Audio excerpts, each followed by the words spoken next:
Müzikşenên Amedê di dema karantineya vîrusa koronayê de bêkarman ji ber ku dawet hatin qedexekirin, müzikşen rojên zehmet keşandin. Dema govend çênebe, müzik jî çênabe. Ji ber wê sedemê bi dehan müzikşenên li Amedê de jîn protestoyek li darxistin û tembûrê xwe danîn erdê. Müzikşen li ber mola Ceylanê hatin bahev, lê polîsan dîsa weka hicet belavbûna vîrusa koronayê nîşan da û destûr neda ku daxuyanî bidin. Müzikşen jî weka protesto tembûran danî erdê û ji bo guhdarên dengê Amerîkayê behs kirin ka armanca vê çalakiya wan çi ye. Hêjayê gotinê ye ku li Amedê 55 eywanên dawetê hene. Ji yekê tîrmehê vir de li hin holan dawet dest pê kirin. Lê ji ber biryarên Wezareta Saxlemiyê ku giştînameyek hinartine li gelek holan müzik û govend çênabe. Heta 15 hol dibêjin ku ew cî nadin müzikşenan. Hunermendên Kurd jî li dijî helwesta xwediyên eywanên dawetan her wisa giştînameya Wezareta Saxlemiyê jî dertên. Rênaz Pîro diyar dike Wezareta Saxlemiyê giştînameyek belav kiriye ku divê ku govend û delîlo qedexebe. Armanca me ev em karê daweta dikin, em karê hunerê müzik dikin, em werbêjin. Lê niha genelgekî hatî dibên kî dawetê xwe çêkin, lê lîstik nelîzin. Lîstik nelîzin derken sadece delîloyê me hem bibêjin.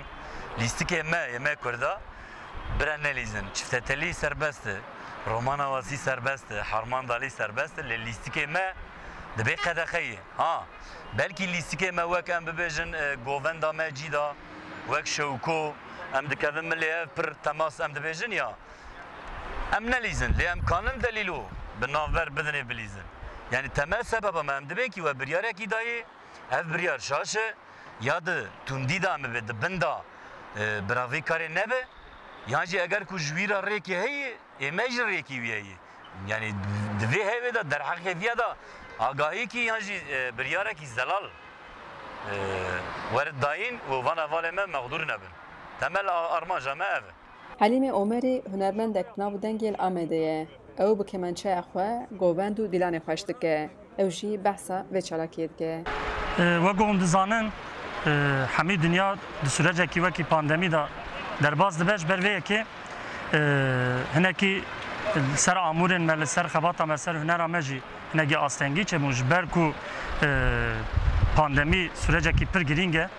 Ji ber vê yekê wek hûn dizanin genelgek hate weşandin. Di wê genelgeyê da madde 15 û madde 16 dibêje li eywana hûn dikarin dawetê xwe çêkin, lê bes hûn nikarin govendê xwe bigirin. Hûn dikarin müzik guhdarî bikin, hûn nikarin govendê xwe bigirin. Vê demê da em bêjin kafeterya hemî vebûne, em bêjin plaj vebûne, hawûz vebûne. Di wê derê de em bêjin pandemî tune. Lê bes çima tenê li salonê yani.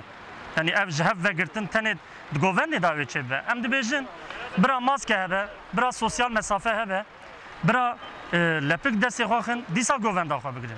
Yani müzisyena, hunermenda ji vê derê dûr nexin.